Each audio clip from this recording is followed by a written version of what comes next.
One morning, Rheneas arrived at the transfer yards to find Skarloey and some of the other engines.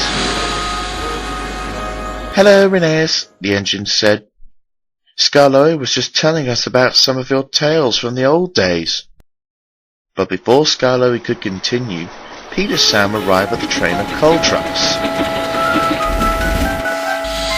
"Bothersome things," he said unhappily. "They nearly pushed me down the hill twice, and they kept tormenting me about how they caused my accident at the incline." Skarloey sighed.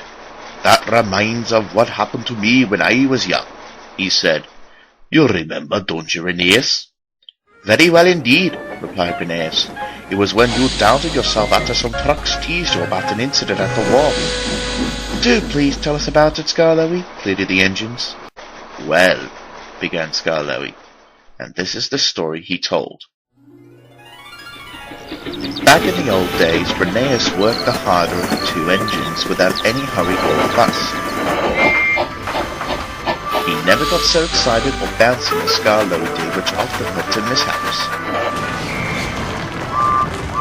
The troublesome trucks found that playing tricks on Rheneas was a mistake, but they enjoyed playing tricks on Skarloey, and one day they did just that when Skarloey arrived at the wharf with some trucks of fun.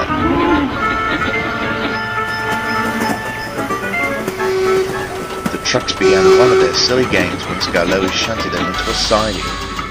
"Hey-pow, hey-pow," they giggled as Skarloey lurched backwards and forwards.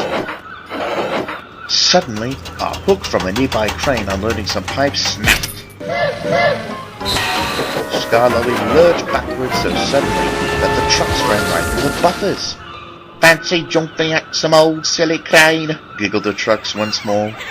This made Skarloey feel very embarrassed. scaredy engine," the truck sang. "Clickety-clack, don't go back, ha ha ha!"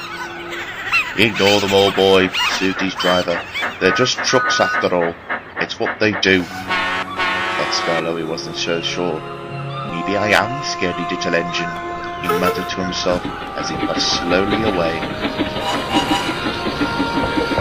His next job was to collect the farmer's prize bull and take it to the wharf. "Remember," said the farmer, "bulls need to be treated with delicacy, so he must puff smoothly." "Yes, sir," sighed Skarloey, and puffed on his way. Skarloey came to the old wooden bridge. He didn't like crossing this particular bridge, and the recent rainfall had made the bridge rather unstable. "What should I do?" Skarloey cried nervously. "I can't cross this bridge. What if it suddenly collapses and I'm halfway across it?"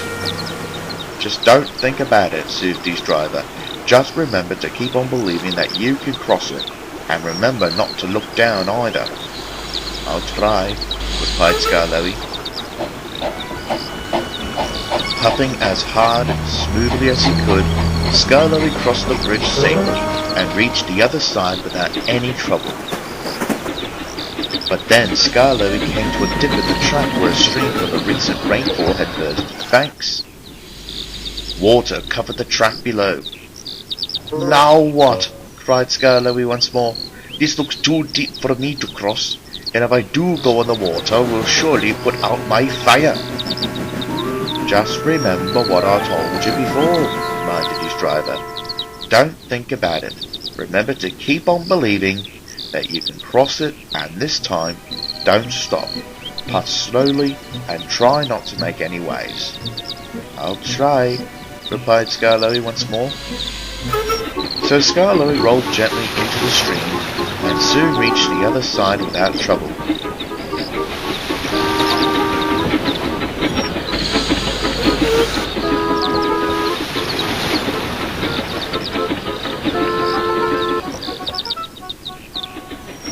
As Skarloey passed by the logging camp, he suddenly stopped and saw some logs tumble down a hill nearby.